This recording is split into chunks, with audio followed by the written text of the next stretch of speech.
Most Shopify dropshipping stores fail before they even launch. And the frustrating part is, it's not because people can't build a Shopify store. It's because they pick the wrong product or try to sell it in the wrong way. And by the time they realize that, they've already wasted weeks setting everything up. So in this video, I'm going to show you a simple 4-step blueprint that takes you from $0 to your first sale and helps you avoid those early mistakes that kill most dropshipping stores before they go live. First, I'm going to help you find a winning niche to work in. That means identifying products that can genuinely sell. Second, I'll show you how to build a simple store using Shopify's e-commerce tools. Third, I'll walk you through the process of connecting a reliable dropshipping supplier to your store. And fourth, I'll show you what you need to do to market your store effectively.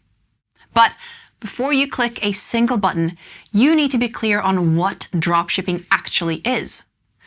Dropshipping is simple.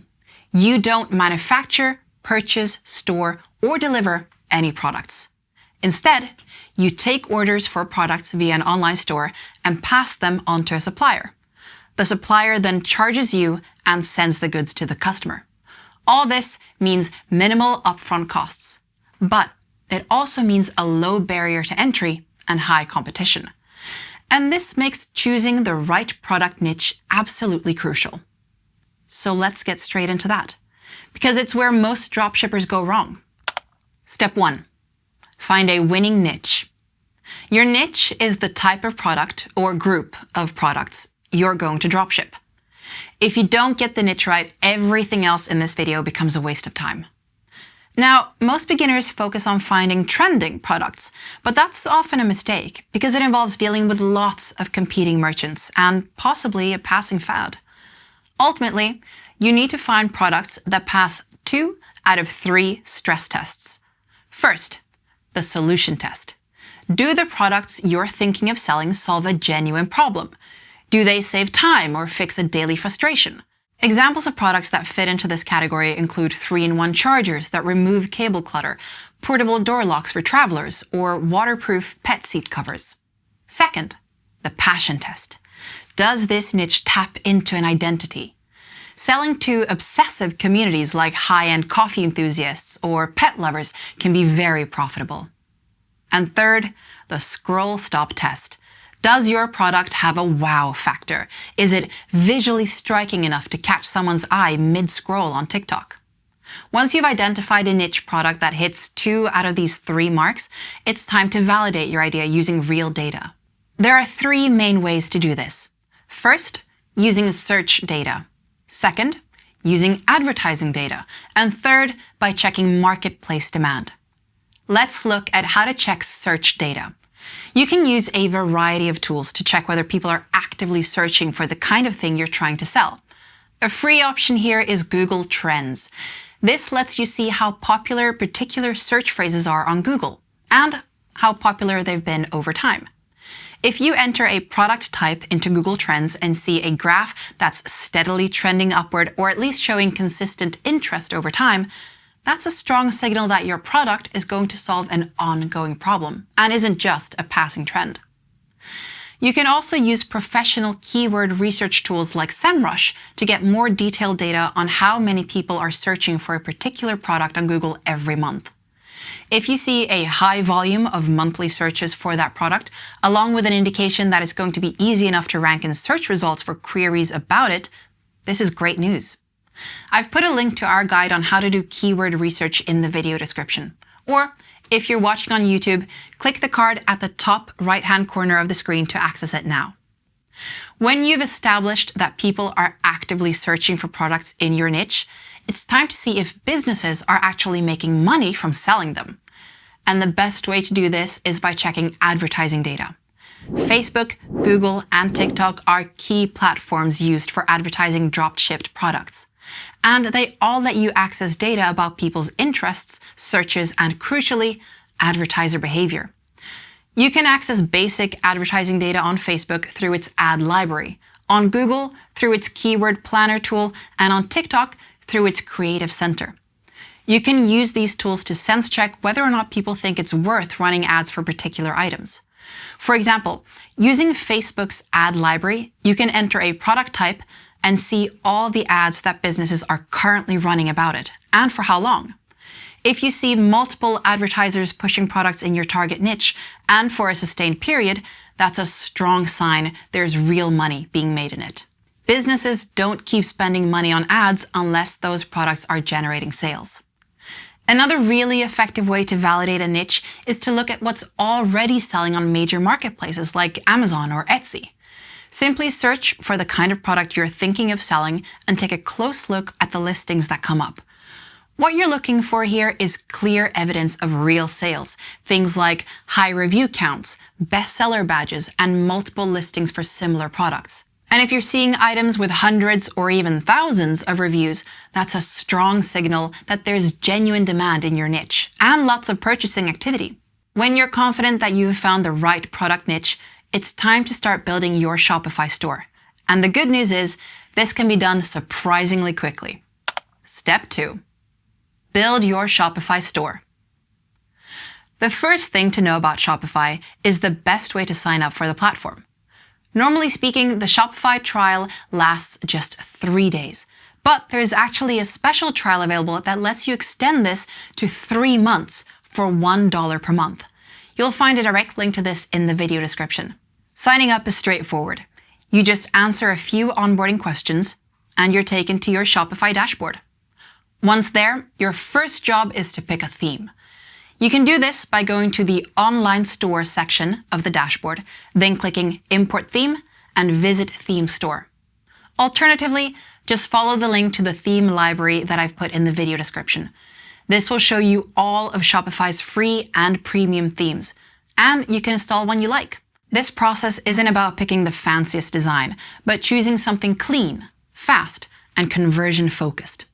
If you're in a rush, go for the free Horizon theme. It ticks these boxes nicely. With a theme in place, you can now customize your store so that it makes use of your own logo, brand colors, images, and typefaces. To do this, go to Online Store, Themes, Edit Theme in your Shopify dashboard. Once you're happy with your theme, it's time to add 4 key pages: About Us, Shipping, Returns, and Privacy. These are essential for instilling trust in your store visitors.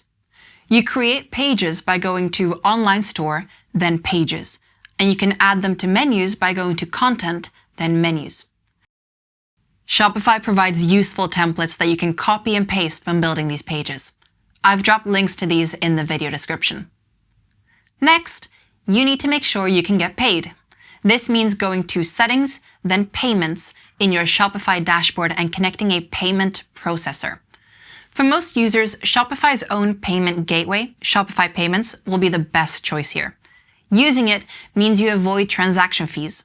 The final touch for your store is your domain name. By default, your store URL will look something like yourstorename.myshopify.com. But if you want customers to take you seriously and trust you with their credit card details, you need a custom domain name. You can buy one directly from Shopify, or you can connect one you already own from a provider like Namecheap or GoDaddy. To do either, just go to Settings, then Domains, select your preferred option, and follow the instructions on screen. Once that custom URL is live, your store looks like a real brand. Now, you just need to fill the shelves. And this means finding the right dropshipping app. Step 3. Choose a dropshipping app. The next step in your Shopify dropshipping setup is connecting your store to a dropshipping supplier. You do this by adding a dropshipping app to your store. A dropshipping app lets you pick and choose which products you want to list on your site, imports all the relevant product details automatically, and notifies your supplier every time there's an order that needs to be fulfilled. Some of the most popular dropshipping apps for Shopify include Deezers. This is great for sourcing products from AliExpress. Zendrop. This is ideal for US and EU shipping. Spocket. This is great for fast shipping products from local suppliers. Printful. This is the option to go for if you want to design your own products. To add any of these apps, go to the Shopify App Store, search for the app name, and hit Install. I've put a link to the Shopify App Store in the video description. If you're entirely new to dropshipping, Deezers and Zendrop are probably the best starting points for you. Once you've installed a dropshipping app, you can now select the products you'd like to sell on your e-commerce store. Using most dropshipping apps involves a process in which you browse products, select the ones you want to list, and then simply push them to Shopify. This will import all the product details to your Shopify store automatically: images, descriptions, and so on. But there's something vital to remember here. Never stick to the default titles and descriptions provided by the supplier. Instead, try to craft unique and compelling copy, text that emphasizes the benefits of a product, not just its features. This will help you massively from an SEO point of view and will also help your product stand out in a crowded marketplace. When you're finished adding products, it's time to promote them. I'm going to discuss how to do that in a moment, but before that, I want to encourage you to check out the free Style Factory Shopify Starter Kit. This contains an ebook on how to build a Shopify store and lots of other useful resources on building e-commerce businesses. I've put a link to this in the video description. 4. Market your dropshipping store. At this point, you've found your niche, built your store, and added all your products. But unless you have a strong marketing plan in place, your new e-commerce business isn't going to make any sales. There are 4 things that you'll typically need to focus on to ensure that your dropshipping store is successful: content marketing, search engine optimization, online advertising, and email marketing. Let's go through these now. First up, content marketing. If you only do one marketing activity, do this. It's a low-cost, low-effort way to start driving traffic to your store. Content marketing simply involves creating articles, social posts, or videos that attract visitors to your store. If your content is entertaining or interesting enough, it's likely to perform well in social feeds and in search. And if it's trustworthy enough, it's likely to encourage people to buy from you. Content marketing can be done for free too. It doesn't really cost anything to shoot a 15-second TikTok video about your product on your phone. Do this right, and you'll be surprised at how many people it drives to your store. The same goes for blogging. An informative post that explains how to solve a particular problem can generate significant organic traffic. If you'd like to learn more about how to do content marketing effectively, check out our video on the topic. I've put a link to this in the video description. The next thing you should focus on is online advertising. You'll need a budget for this, but running ads is the most straightforward way to get guaranteed traffic to your dropshipping store. There are lots of platforms that let you run ads online, but Google Ads, Facebook, TikTok, and Instagram end up being the starting point for most dropshippers. They are easy enough to use and command huge audiences. Facebook and TikTok in particular let you get products in front of an audience pretty cheaply. There are lots of resources available online to help merchants make the most of these platforms, and I've linked to a few of these in the video description. After that, it's time to look at search engine optimization, or SEO. This is the process of optimizing your products around keywords that you want to rank for in search results. Now, SEO sounds scary, but getting the basics right in Shopify is actually quite simple. 1. Give your products a title that people are searching for. 2. Write engaging product descriptions that include relevant keywords. 3. Without making them too long, ensure your product URLs always describe the product clearly. 4. Write accurate meta descriptions for your products. These are the short descriptions that Google uses to understand your content better. They often get shown in search results. 5. Try to get links from other sites to yours. These count as votes for your content in Google's eyes. Now, these steps will get you some of the way towards a good SEO setup, but there's a lot more you can do to rank highly in search. In the video description, you'll find a link to our full Shopify SEO guide. Or, if you're watching on YouTube, click the card at the top right corner of the screen to access it now. Finally, there's email marketing. This is a hugely effective way to generate sales.